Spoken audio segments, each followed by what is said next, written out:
All right, Ethan Skolnick back for 5 on the floor. We're here at Kaseya Center, Miami Heat Media Day, and I'm looking to my left, and I'm just wondering, wait, what are you doing here? We've got Josh Richardson back after a few years in the wilderness. We're going to speak to you about that specifically. As you go around this facility, has it hit you yet? Like that you were gone, but you're back, and this seems like this is where you always wanted to be.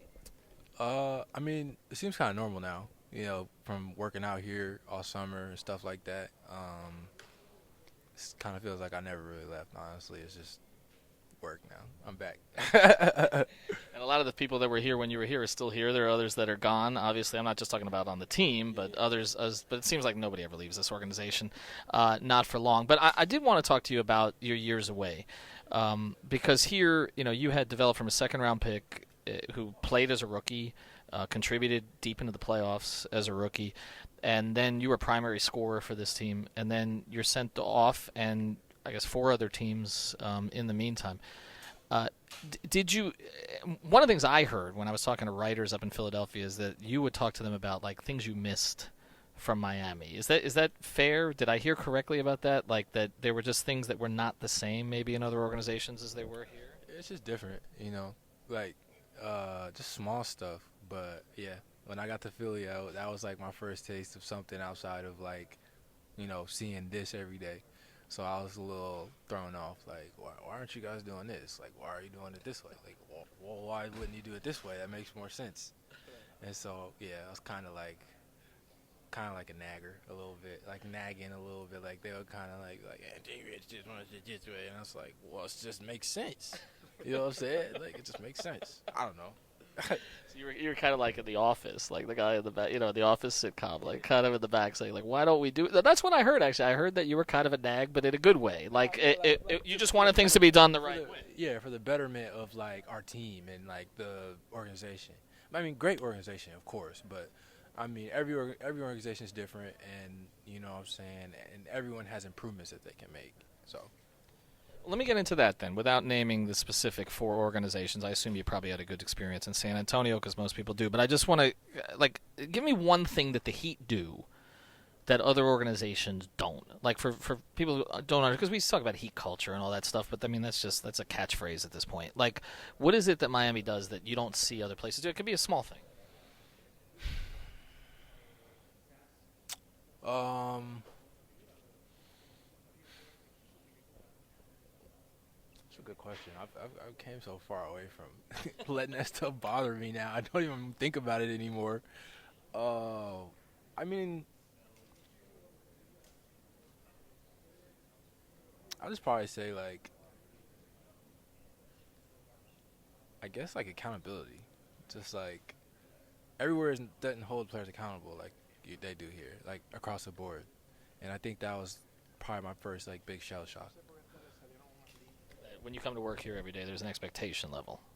End of day, end of season, end of. Yeah, just like little, just not even like big stuff, just like little stuff, just like a little accountability. Like here, like if you're 10 minutes late, it's a problem. You know what I'm saying? Like be on time. Like some other places, it's just like, oh yeah, we'll wait 45 minutes. It's like, no, we shouldn't be waiting 45 minutes. Like what are we doing? It's just like just little stuff. So you come back, and your honest assessment of this: Are you a better player than when you left? Are you a different player than when you left? Because when you were in a couple of situations that were not winning situations. So even though you were with a winning organization in San Antonio, it was not has not been a winning situation lately. So I think people kind of forgot about you. Like we had to watch. Well, we've been watching like video of you over the past like 4 years to catch up. I mean, we know what you were here, but we don't know what you were necessarily somewhere else. Do you think you're a better player at age 30 now than you were when you left here? I'm definitely a different player. Um, Definitely a different player. I feel like I see the court a lot better now, and just see the game a little different. Like it's slowed down for me quite a bit. Um, just like from how I comprehend things on the court. Um, I'm probably not flying through the air as much anymore.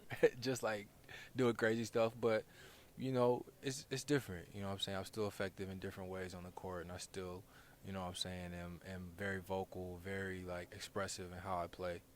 But yeah, things are different.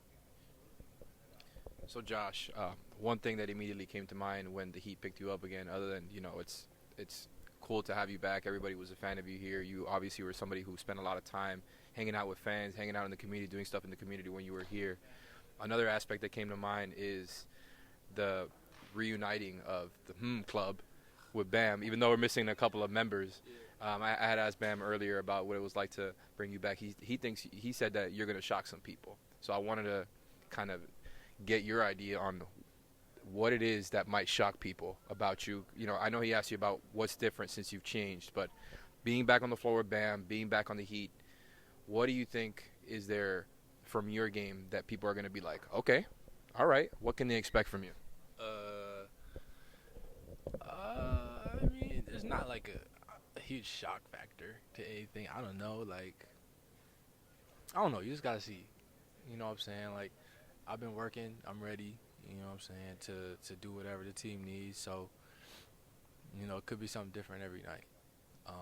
Like you said, I feel like people, since I've been moving around, kind of like forgot what I can do. But I mean, I still average double figures every season I've been in the league. So it's not like I'm just like going places and not doing nothing. It's just different situations to where, you know, it's not. Some of them are super conducive to me. Some of them are like, San Antonio's great. I love San Antonio. Like, great, hands down, love it. Would probably still be there if we was like really like trying to compete last year, because like I love everything that they do down there. But you know, it's just everywhere is different. I'm gonna say one more thing. The numbers also loved you, by the way, in your time in San Antonio. And I heard you speak about San Antonio and how much you enjoyed the time with Pop. How much did you learn there, and how much do you think can be applied to the Heat's current situation? Boy, Pop, God, I love Pop. And like the whole staff, Becky Hammond, when she was there, was the first coach that really kind of took me under her wing and was like working with me there. But it taught me patience. It taught me, you know, I was really like a leader on that team, like a voice. Like the first year, DJ DeJounte was still there. That's my brother. But I mean, when he left, it really kind of pushed me into a vocal like leadership role, and that was like the first time I was really like that since probably here. And so, you know, being older, learning, picking up little things from other teams on the way of, you know, teaching me about myself and the sport has been great. So hopefully I can bring that little briefcase back here. Despite what happened in those two NBA finals, I would say there's probably more respect between those two organizations, the Spurs Heat organization, the Heat organizations, than pretty much any other organizations in the NBA. And I know between Pat and Pop, between Spo and Pop, that's always existed. One part of your game, though, that has kind of jumped out to us, and I'll let Brady jump in here as well, is that, you know, you've been shooting, you know, in the mid to high 30s from three, you know, since you left, pretty much.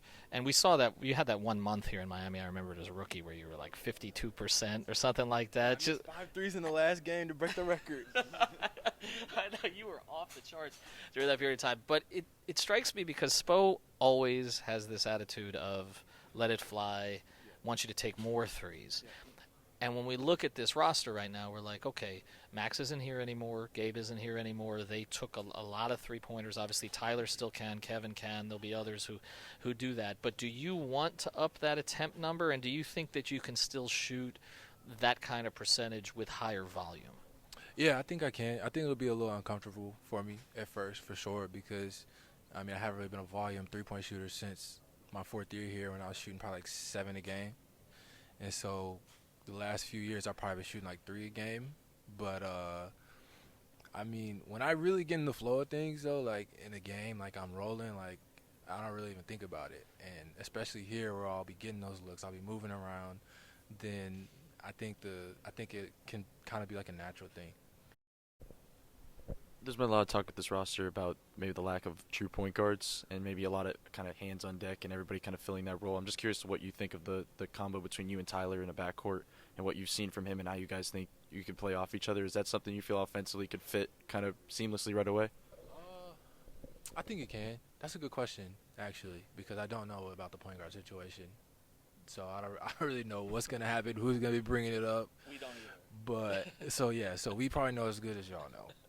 But, yeah, I mean, Tyler is a great scorer, great handler. I mean, I can handle and I can get guys in spots. So, really, I mean, whatever needs to be done. If I'm getting pressured, I don't have a problem just getting off it and pass it to him. If he's getting pressured, I'll bring it up. If both of us are getting pressured, screen, we can play. It's not a big deal. So, I guess we'll figure it out on the fly.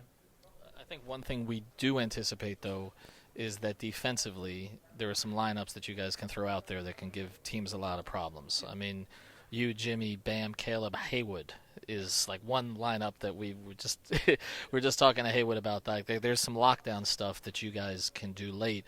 How do you feel? Two things related to Jimmy. One is obviously you were traded for each other. Has that come up at all since you've come back here? Nah, it hasn't. He hasn't said anything to you about that? I'm surprised. Nah, we haven't. Okay, so that's the first. And second, how do you think of one of the things we've been kind of excited to see and we've kind of diagrammed a lot is how you and Jimmy will look defensively together, playing on and off the ball together. We know Jimmy loves to play center field, and obviously he's great at that kind of stuff. How do you see the defensive fit with Jimmy when you're both? Because you're going to be on the floor together a lot, I would assume. Yeah, I feel like there's a lot of potential there. He's a very active defender. Off the ball, he's like a safety, you know what I'm saying? And I can be pesky on the ball, you know what I'm saying? I get handsy, I get, kind of try to speed guys up, make tough plays. You know what Bam is going to do. So, I think we can make it tough for teams if we really, lock in and kind of work the kinks out and figure out everybody's tendencies. Since you've gone, they've really upped the volume on like the zones and the pressing and everything. And I think the first thing a lot of people thought of when they got you was you at the top of a 2-2-1 press and didn't kind of. Just what do you think of being put in that type of system? I'm so excited about it. My senior year of college, I was a defensive All-American at the top of a zone. Here, myself, Derek Jones, kind of started the whole zone thing up top. I've seen guys here, Akpala, Caleb,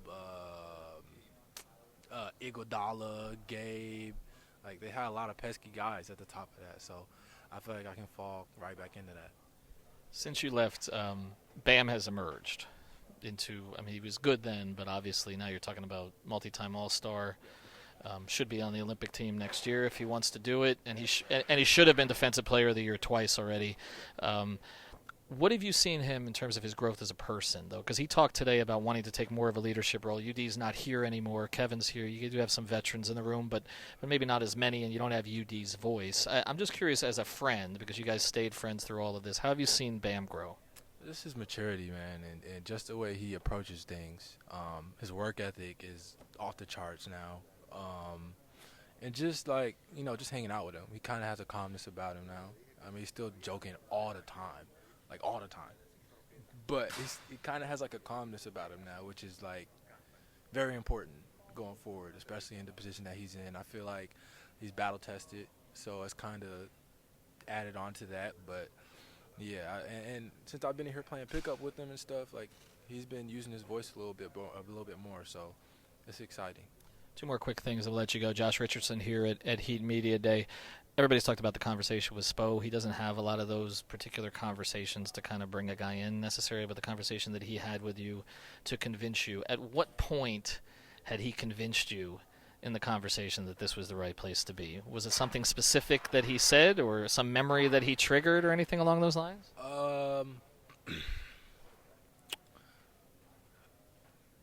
Kind of when he was kind of telling me, like, the ways that he thinks I can help the team and the ways that he, like, plans to use me this season.